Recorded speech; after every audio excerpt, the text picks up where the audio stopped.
All right. Daniel 5 at the top. It says, Belshazzar the king made a great feast to 1,000 of his lords and drank wine before the 1,000. Right, so Belshazzar, all right, in some cases they believe he was the son of Nebuchadnezzar, but he was the son of, I think it was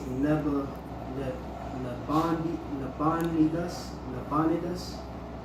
All right, he was the son of Nabonidus. So this was years after, Daniel the first chapter, Daniel the second chapter, Daniel the third chapter, Daniel the fourth chapter. Like I said, when you go into it, the chronological order of the books of Daniel is Daniel 1 through 4, and then 7 through 8. From 7 through 8, then it goes 5 through 6. So this is pretty much at the end of the Neo-Babylonian Empire's reign. So this is right prior to the end of the Neo-Babylonian Empire being taken down by the Medo-Persians. And when you go down the line in this chapter, that's when you know, concerning the prophecy, the writing on the wall, when he interprets or he breaks down what the words mean, to Belshazzar. All right. And then from 5 through 6, it goes from 9 through 12. So that's the chronological order of the books of Daniel in the script in the book of Daniel. Just so Jay know. You know what I'm saying? But you got it, bro. Right, so like I said, Belshazzar was the son of Nabonidus. Nabonidus. Yeah, the eldest son. Yep. Which Nabonidus was not a king. Belshazzar was not a king. Nabonidus was the last king of Babylon. Yeah, the last king. Technically. Then it says it. Yeah, Belshazzar was the prince, his son. Mm-hmm. So pretty much he inherited the throne of his father, prior to the end. But Nabonidus was the last, ruling king of Babylon the Great. Alright? But you got it, bro. Just so you understand who this man is. Mm-hmm. So he had a feast, for his nobles, etc. You got it, bro. Come. Daniel 5 verse 2, it says, Belshazzar, whilst he tasted the wine, commanded to bring the golden and silver vessels which his father Nebuchadnezzar had taken out of the temple which was in Jerusalem, mm-hmm. that the king and his princes, his wives, and his concubines might drink therein. Right. This nigga was proud as hell, and we understand, that, pretty much this happened in 605 AD, or the beginning of that. All right, 605 AD when Nebuchadnezzar came on the scene, his first invasion, he took he ransacked the temple, etc., took the nobles, etc. All right, and he had 3 invasions. Do you BC. remember those dates? The 3 invasions? Right. It was 605, 597, and 587 BC. Mm-hmm. He besieged the land of Jerusalem. Real quick jump. Somebody grab 2 Kings 24 just to get a brief history on that. 2 Kings 24. Just real quick so we understand what we're reading. And how, at this time Belshazzar, acquired, these things from the temple. Let me start at the top. Yeah, come. 2 Kings, 24th chapter at the top. For reference, Jake should read this whole chapter because this links directly with Daniel in the sense of the history. All right? I don't know if Jake remember was the prophecy of Hezekiah, I believe. He was going into how his seeds, the lines of the kings were going to captivity. That was all stemming, and how, Daniel, etc., they ended up in captivity. That prophecy was pretty much speaking of them in their line, But you got it, bro. 2 Kings 24 at the top. 2 Kings 24 at the top. It says, in his days, Nebuchadnezzar, king of Babylon, came up, mm-hmm. and Jehoiakim became his servant 3 years. Right, so Jehoiakim was the current king at this point. All right? You got it, bro. Then he turned and rebelled against him, mm-hmm. and Yahweh sent him bands of the Chaldees, mm-hmm. and bands of the Syrians, and bands of the Moabites, and bands of the children of Ammon, and sent them against Judah to destroy it, mm-hmm. according to the way of Yahweh which he spake by his servants, the prophets. Yep. Surely at the commandment... Right, Jeremiah prophesied the 70 years that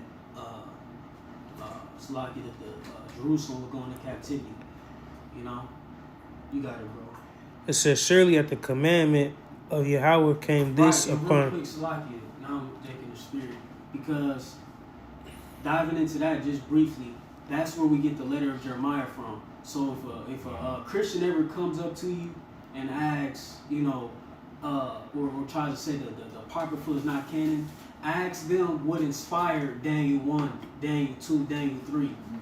What stirred up the spirit, of Daniel, Hananiah, Azariah, and Mishael. They got that breakdown from the letter of Jeremiah, because he was warning them of what was going to happen once they went into Babylon. So we could go to like John 10, to prove the validity of the Apocrypha. But going to that, when you understand that history, you'll understand further how, like I said, ultimately the Apocrypha is canon, because they took heed to that letter Jeremiah wrote, But you got it, bro. I just wanted to make mention of that for brothers. If we ever got a deal on the line, a Christian come up, ask them what stirred up the spirit of those dumb men. You know what I'm saying? But you got it, bro. Like I said, they got that breakdown from Jeremiah's heavy. You know what I'm saying? You got it, bro. Slacky. 2 Kings 24 verse 3 says, surely the commandment of Yahweh came upon Judah to remove them out of his sight for the sins of Manasseh, according to all that he did. Yep. Also for the innocent blood that he shed, for he filled Jerusalem with innocent blood, which Yahweh would not pardon. Yep. Now the rest of the acts of Jehoiakim and all that he did, are they not written in the books of Chronicles of the kings of Judah? Mm-hmm. So Jehoiakim slept with his fathers, and Jehoiakim his son reigned in his stead. Right. And the king of Egypt came not again any more out of his land, for the king of Babylon had taken from the river of Egypt unto the river Euphrates all that pertained to the king of Egypt. You can stop there. Somebody jump to 2 Chronicles 36 and start at like verses 5 real quick. Because like I said, just going into how, these vessels, of the temple ended up in Babylon. What was it? 2 Chronicles 36. I got it. 2 Chronicles 36 and verse 5. Yeah. So Jehoiakim was 25 years old when he began to reign, and reigned 11 years in Jerusalem. And he did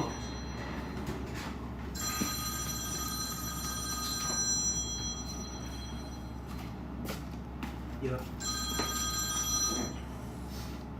and he did that which was evil in the sight of Yahweh his God. Yeah. Against him. You just read up on that. 2 Kings. You got it. Against him came up Nebuchadnezzar, king of Babylon, Yep. and bound him in fetters to carry him to Babylon. Yep. Nebuchadnezzar also carried the vessels of the house of Yahweh to Babylon, and put them in his temple at Babylon. See, so that's how this is the history on that. When you like we're going into this Daniel 5, Belshazzar, he went and acquired the things that were stolen from Nebuchadnezzar, out of the temple in Jerusalem. So Right. this is that history. This is how those vessels got there. 605 BC, and like I said, it was 3 besiegings. 605, 597, 587. And then when you go into 2 Kings, the 24th chapter further, real quick, jump back to that 2 Kings 24. It goes and pretty much tells you, because it was 3 kings who were ruling, in these 3 different besiegings. The one in 605, with Jehoiakim, then Jehoiakim died, and then his son reigned, it was set up next in line to him, all right? Which is Jehoiakim, all right? And then after Jehoiakim, you had Zedekiah, who reigned. And, after that, after, Jehoiakim, rebelled, they came and besieged again, 587. And like I said, he reigned for a short time. It was like 3 months maybe. And then after Jehoiakim reigned for his short time, and the Jerusalem got besieged again, he set up Zedekiah in his stead, which was his uncle. All right, and then he rebelled, and then that's when 586, 585 besieging happened. That's when he started, going haywire. He, burned the walls, etc. But just real quick, grab 2 2 Kings 24, start at 8. 2 Kings 24, verse 8, it says Jehoiakim was 18 years old when he began to reign. So this is that history. So like when you reading this is one chapter, but this is pretty much a period of 605, 30 odd years. So what's that? 597, 20 odd years. Yeah. You know what I'm saying? 20 odd years. So this whole chapter covers 20 years of history, pretty much, roughly. You know, you got it. 2 Kings 24, verse 8, it says Jehoiakim was 18 years old when he began to reign, and he reigned in Jerusalem 3 months. And his mother's name was Nehushta, the daughter of Elnathan of Jerusalem. And he did that which was evil in the sight of Yahweh, according to all that his father had done. Mm-hmm. At that time, the servants of Nebuchadnezzar, king of Babylon, came up against Jerusalem, and the city was besieged. Yep. So this is the second time the city had got besieged. You got it. And Nebuchadnezzar, king of Babylon, came against the city, and his servants did besiege it. And Jehoiakim, the king of Judah, went out to the king of Babylon, and his mother, and his servants, and his princes, and his officers. And the king of Babylon took him in the 8th year of his reign. Mm-hmm. And he carried out thence all the treasures of the house of Yahweh, and treasures of the king's house, and Right, cut the it. eighth year of Nebuchadnezzar's reign, 605 to 597. That's 8 years. So in the 8th year of Nebuchadnezzar's reign, that's when he came and handled business dealing with Jehoiakim. You got it, bro. It says, and cut in pieces all the vessels of gold which Solomon, king of Israel, had made in the temple Yep. of Yahweh, as Yahweh had said. And he carried away all Jerusalem, and all the princes, and all the mighty men of valor, even 10,000 captives, and all the craftsmen and smiths. None remained, save the poorest sort of the people of the land. Land. See? So like I said again, just forward the point, this is how those vessels got into Babylon. Alright, through the besiegings of Jerusalem. But Jake can jump back to that Daniel 5. So Daniel 5 and verse 3 again, it says, then they brought the golden vessels that were taken out of the temple of the house of the Most High, which was at Jerusalem. Yep. And the king and his princes and his wives and his concubines drank in them. They drank wine and praised the gods of gold and of silver, of brass, of iron, of wood, and of stone. In the same hour came forth fingers of a man's hand, and wrote over against the candlestick upon the plaster of the wall of the king's palace. And the king saw the part of the hand that wrote. Then the king's countenance was changed, and his thoughts troubled him, so that the joints of his loins were loosed, and his knees smote one against another. Yeah, he was scared as shit. So they seen a hand, come and write these words on the wall. You know what I'm saying? Yeah. So the Heavenly Father through the Spirit did some supernatural shit. You know what I'm saying? And bugged him out. He said his joints. So that the joints of his loins were loose. It was troubling, man. Not need. Why? Because of the pride that this man had acquired. You know what I'm saying? Like you said, they drink wine and praise the gods of gold and of silver, of brass, of iron, of wood, and of stone. And then, like I said, when you go down further, it's gonna make the point. You know what I'm saying? Like he ain't take heed to what happened to his forefather Nebuchadnezzar. But you got it, bro. Verse 7, it says, the king cried aloud to bring in the astrologers, the Chaldeans, and the soothsayers. And the king spake and said to the wise... Jake went over that last week. Mm-hmm. We understand that these Chaldeans, soothsayers, astrologers, etc., were the wise of, the Neo-Babylonian Empire. Mm-hmm. They, had, power on the left-hand side. Yeah. But you got it, bro. And the king spake and said to wise men of Babylon, whosoever shall read this writing and show me the interpretation thereof shall be clothed with scarlet and have a chain of gold around his neck, and shall be the third ruler in the kingdom.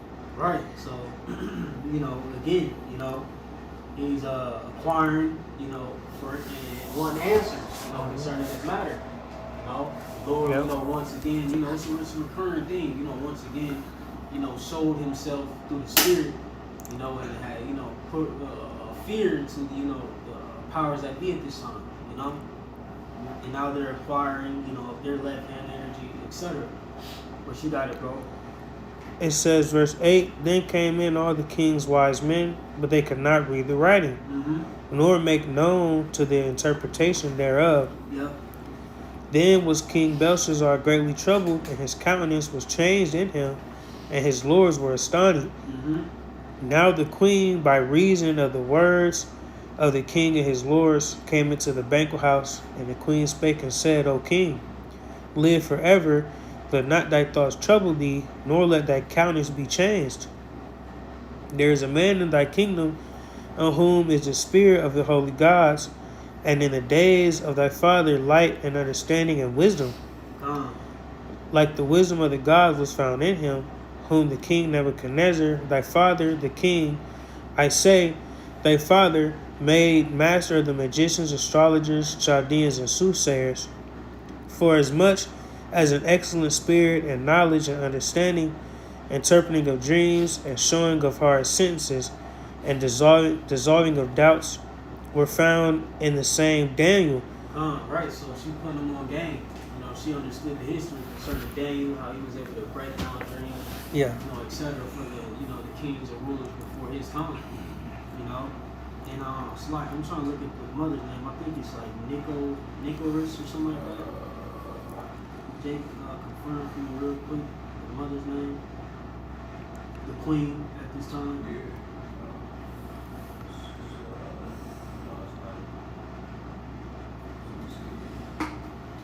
Where do you stop at, Nicole? Verse 12.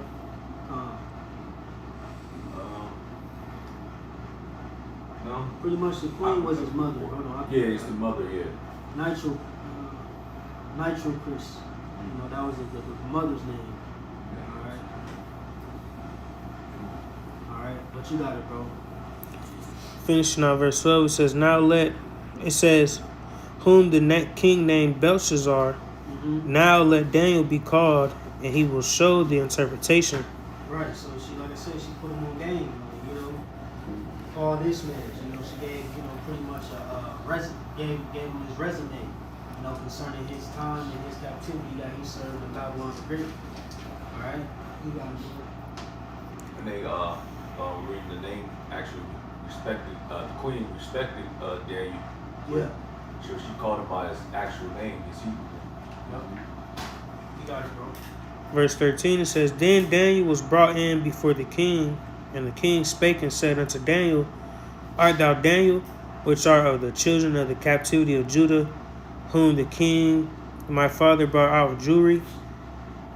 I have even heard of thee, that the spirit of the gods is in thee, and that light and understanding and excellent wisdom is found in thee. And now the wise men, the astrologers, have been brought in before me, that they should read this writing and make known unto me the interpretation thereof. And, we brought out a lot of these precepts in the last study, concerning how the Heavenly Father reveals His secrets into His servants, the prophets, so on and so forth. The Lord imparted a great deal of knowledge and had bestowed a great deal of mercy upon Daniel, for him to get through this captivity, all these captivity. Well, he went through the Babylonian captivity, and in his latter years, he served the rest in the Medo-Persian captivity. You got it, bro. It says, But they could not show the interpretation of the thing. And I have heard of thee, that thou canst make interpretations and dissolve doubts. Now if thou canst read the writings and make known to me the interpretation thereof, thou shalt be clothed with scarlet and have a chain of gold about thy neck, and shalt be the third ruler in the kingdom. Then Daniel answered and said before the king, Let thy gifts be to thyself, and give thy rewards to another. Yet I will read the writings unto the king, and make known to him the interpretation. O thou king, the Most High God gave Nebuchadnezzar thy father a kingdom, and majesty, and glory, and honor. For the majesty that he gave him, all people, nations, and languages trembled and feared before him, whom he would whom he would, he slew, and whom he would, he kept alive, and whom he would, he set up, and whom he would, he put down. Right, we understand, Heavenly Father ruled for the kingdom of men. Somebody get that real quick. Like Daniel 4, to Daniel 4:17. Precepts we understand, but like I said, primarily, going into this history lesson. It's like Daniel 4:17. This matter is by the decree of the watchers, and the demand by the word of the holy ones, to the intent that the living may know that the Most High ruled for the kingdom of men. Right, so he set up Nebuchadnezzar, all these ancient empires, the Heavenly Father set these things up. You see? It's pretty much bounced off that verse 19. Give it to whomsoever he will, and set up over it the basis of men. Right, plain, you got it. Verse 20. Yep. It says, Daniel 5 verse 20, but when his heart was lifted up and his mind hardened in pride, he was deposed from his kingly throne, and they took his glory from him. Right, verse Daniel 4. You got it. And he was driven from the sons of men, and his heart was made like the beasts, and his dwelling was with the wild asses. They fed him with grass like oxen, and his body was wet with the dew of heaven, till he knew that the Most High God ruled in the kingdom of men, and that he appointed over it whomsoever he will. And though his son, O Belshazzar, has not humbled thine heart, though thou knowest all this. Yeah, right. So he knew all these things too. See, but he was proud. I said he went to he grabbed the temple or the vessels of the temple, etc. Being proud. He held a banquet, and then the Heavenly Father again is about to humble this man. You got right. That's how kids do these days. They inherit shit from they peoples. You know what I'm saying? They dad was rich or their family was rich. You know what I'm saying? Now they get out there on their higher course like, oh, shit, I'm popping. What's the one shit called? Fun baby. What's that term? Jay know what I'm talking about. Jay know what I'm talking about? What? It's like charity fund baby or some shit. Or charity fund child. Dang, I know exactly what you're talking about. When say an 18-year-old nigga inherited $1 million from his great grandfather. A trust fund baby. Trust fund baby. There you go. There you trust go. fund baby. There you go. What I'm saying? Yeah, trust fund baby. Yep. You know what I'm saying? You got it, bro. Okay. Daniel 5 verse 23.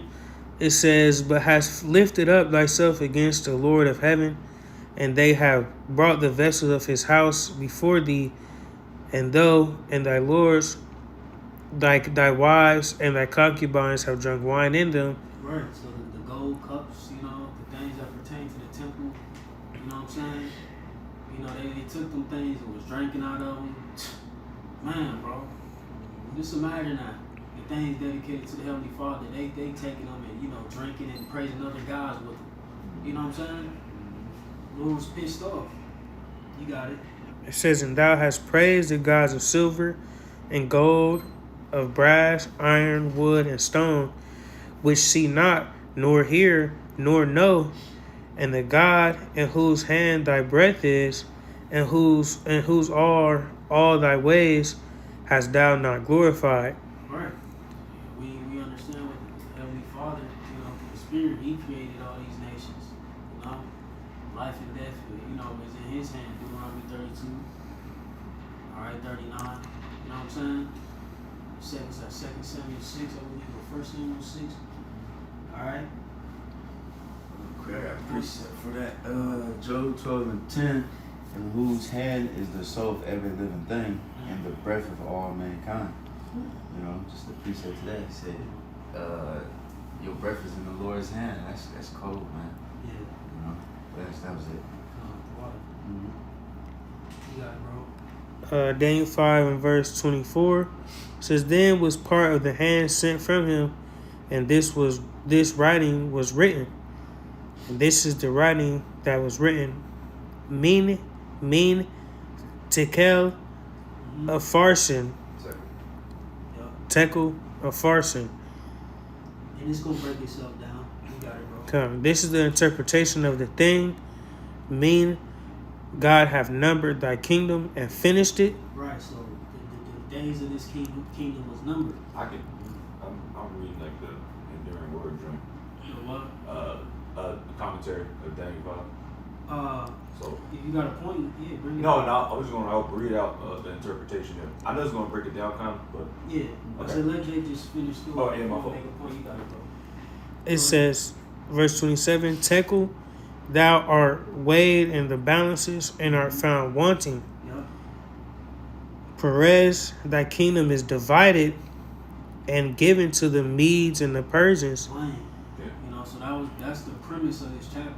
Like I said, it's really a history lesson concerning, you know, the prince at this time, Belshazzar.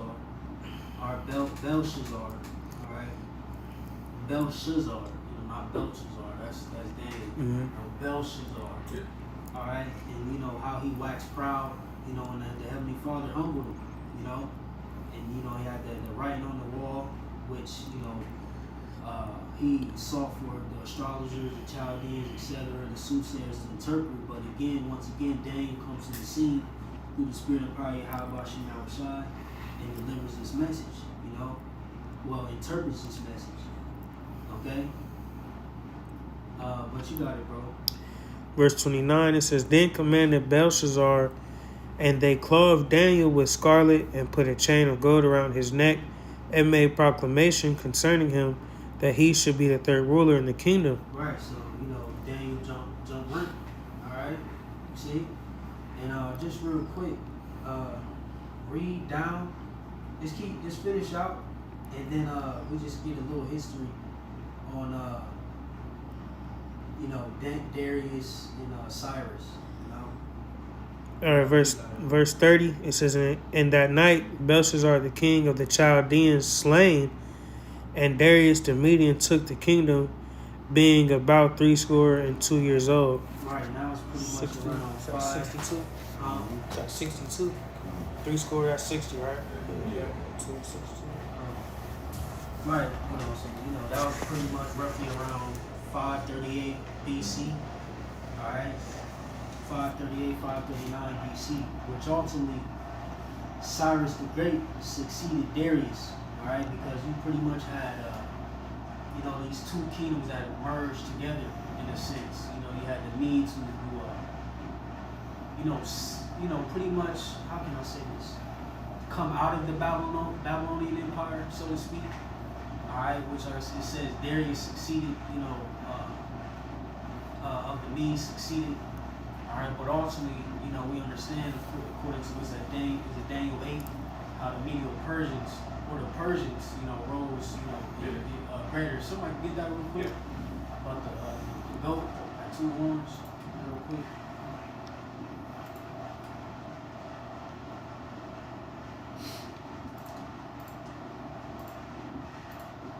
Said the goat? It's a ram. It's a ram. Yeah. I got it. Verse Daniel 8:6. And he came to the ram that had 2 horns, which I had seen standing before the river, and ran into him in the fury of his power. And I saw him come close unto the ram, and he was moved with choler against him, and smote the ram, and brake Hold his. on, start up. Start at verse 3. Yeah, start up. Wait, verse 3. Then I lifted up mine eyes and saw, and behold, there stood before the river a ram which had 2 horns, and the 2 horns were high, but one was higher than the other. Going to the Medes and the Persians. All right, like I said, you know, through Cyrus, all right, the Persian Empire excelled. All right. And the higher came up last. I saw the ram pushing westward and northward, southward, so that no beast might stand before him. Neither was there any that could deliver out of his hand. Excuse me. But he did according to his will and became great. And as I was considering, behold, an he-goat came from the west on the face of the whole earth and touched not the ground. And the goat had a notable horn between his eyes.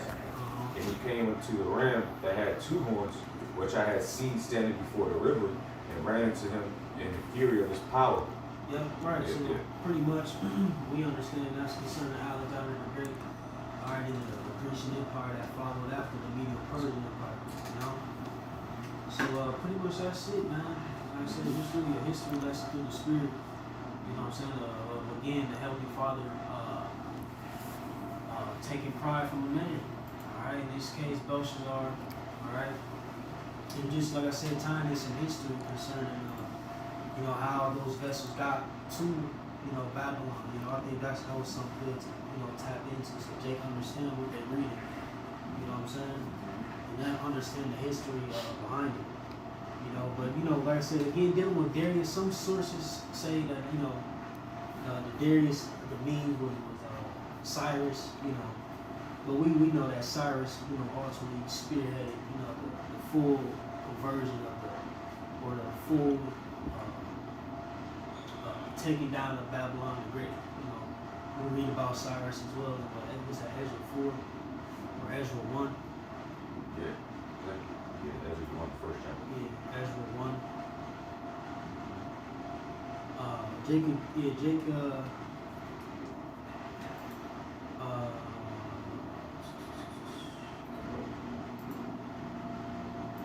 Somebody get Ezra 1 and start at 7. Because it's all good history too. Really the first chapter, you know. Yeah, let's get that. Somebody get Ezra 1 at the top. Just real quick. Just so we understand the timeline, you know? So Ezra 1 at the top. Yeah. It says, now in the first year of Cyrus, king of Persia, that the word of Yahweh by the mouth of Jeremiah might be fulfilled. 538 BC. You got it, bro. Yahweh stirred up the spirit of Cyrus, king of Persia, that he made a proclamation. Hold on. One more time, that one.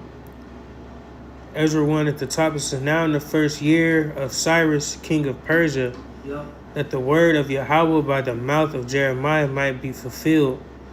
Yahweh stirred up. Real quick. It's like it's one. But yeah, let's tap into this. The word of Jeremiah would be fulfilled, like I said, concerning the 70-year prophecy that was prophesied about Jerusalem going into captivity. Real quick, what's that in Jeremiah the 25th chapter? Let's jump there real quick. You know what I'm saying? Jump to Jeremiah 25. Let me see.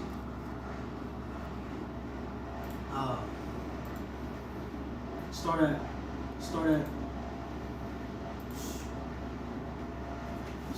at Slack, man. Start at 4. So Jeremiah 25 and verse 4, Yep. it says, and Yahweh have sent Like I unto said, you. so Jake understand what they reading. You know what I'm saying? It's all for edification. Jake got to know these accounts, this history. So Jake understand what they're reading. Just so now we covered how the vessels got to Babylon. We gonna touch on, you know, the captivity of Babylon. You know, the things that were written concerning it, the prophecies written concerning it. What happened after the Babylonian, you know, empire. You know, just understanding the timeline, man. You know, is vital. You know what I'm saying? You gain more understanding. Jeremiah 25, so that Jeremiah 25 verse 4 says, and Yahweh have sent unto you all his servants, the prophets, rising early and sending them, but ye have not hearkened nor inclined your ear to hear. Yep.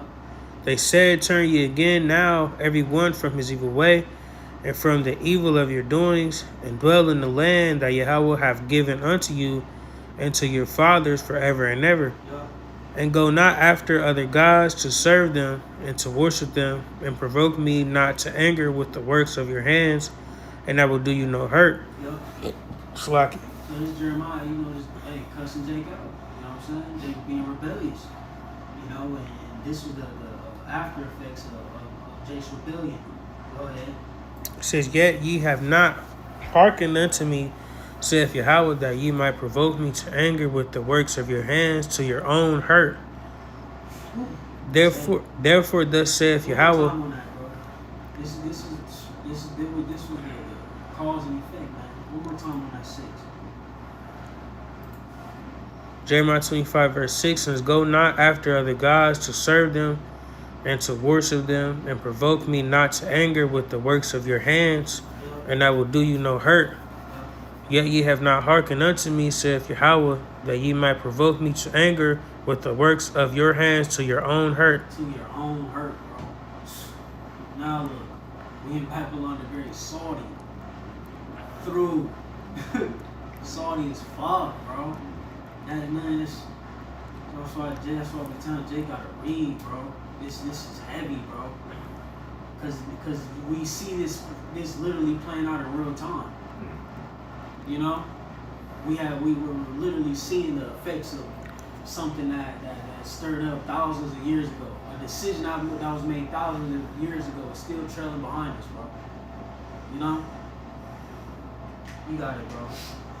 Verse 8. It says, "Therefore thus saith Yahweh of hosts, because ye have not heard my words, behold, I will send and take all the families of the north, saith Yahweh, and Nebuchadnezzar the king of Babylon, my servant, and will bring them against this land and against the inhabitants thereof, and against all these nations round about, and will utterly destroy them and make them an astonishment and an hissing and perpetual desolations. Moreover, I will take from them the voice of mirth and the voice of gladness, the voice of the bridegroom and the voice of the bride, the sound of millstones and the light of the candle. And this whole land shall be made a desolation and an astonishment, and these nations shall serve the king of Babylon 70 years. See, that was the prophecy, 605 to 538. See, roughly 70 years. You know, just what, a few years older.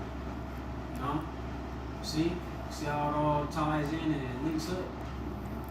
So now Jake understands what's going on, you know, concerning, you know, these statements concerning Jeremiah, you know, the temple, you know what I'm saying? Now we understand exactly what these things are talking about, you know.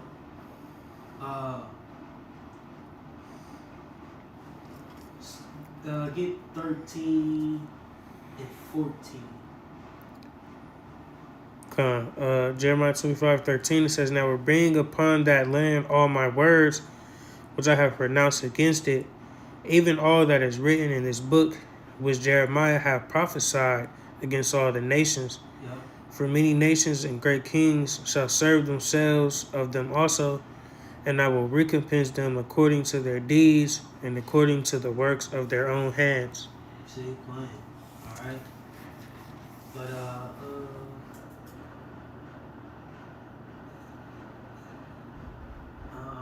and that's it. Jacob jumped to Ezra 1, and we just breeze through that and call it. Ezra 1 at the top says, "Now in the first year of Cyrus, king of Persia, that the word of Yahweh by the mouth of Jeremiah might be fulfilled." See, it was fulfilled that 70 years. Go ahead. Yahweh stirred up the spirit of Cyrus, king of Persia, that he made a proclamation throughout all his kingdom, and put it also in writing, saying, "This saith Cyrus, king of Persia, Yahweh, God of heaven, hath given me all the kingdoms of the earth, and he hath charged me to build him an house at Jerusalem, which is in Judah." Right, he called Cyrus his anointed, you know. Go ahead. "Who is there among you of all his people?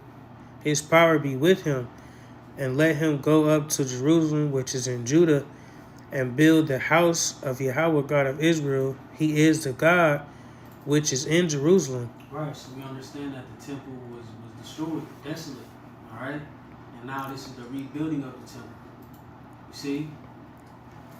So this was the first rebuilding of the temple, all right? And then we did understand, you know, it got destroyed again, you know, during 70 AD, all right?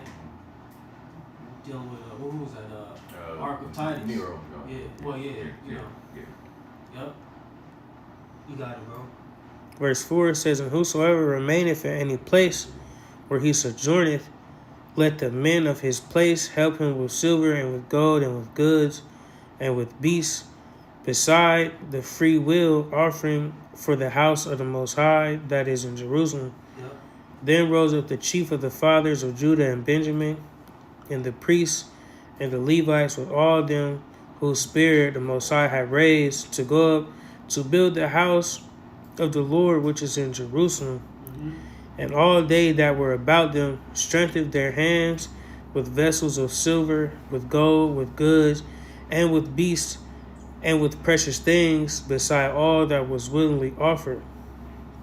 Also Cyrus the king brought forth the vessels of the Lord, of the house of the Lord, which Nebuchadnezzar had brought forth out of Jerusalem, and had put them in the house of his gods.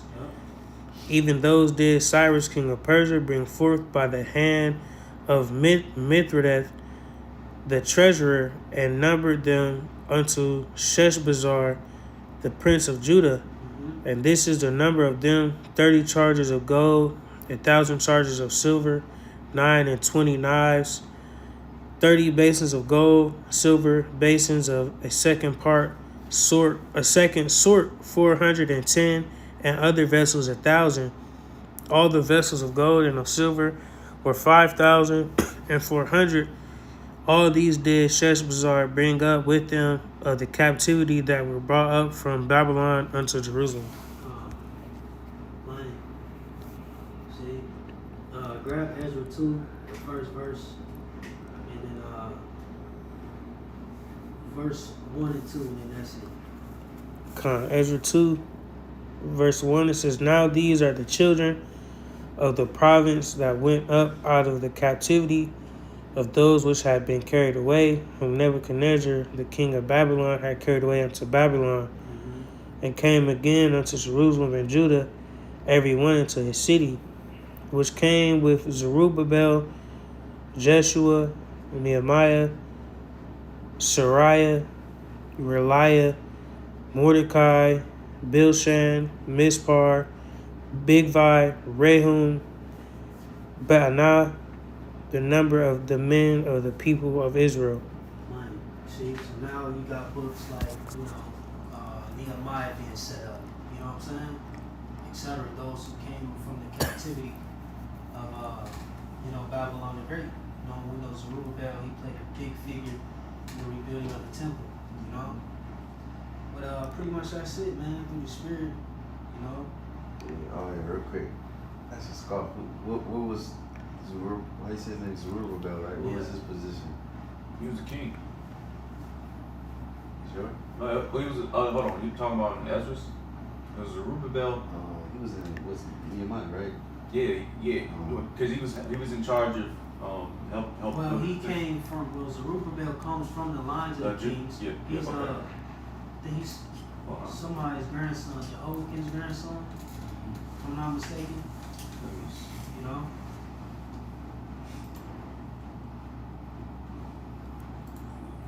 I think that means from Babylon too, right? Son in Babylon.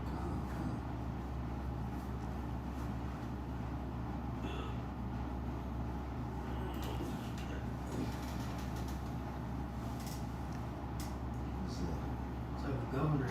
Yeah, governor. Yep, there you go. That's it. All right. Those who listen to that. Crazy. Counters. We're gonna give all glory and praises to you. You know what? Ba'ashem Yahweh Shai, Ba'ashem Ruach HaKodesh. So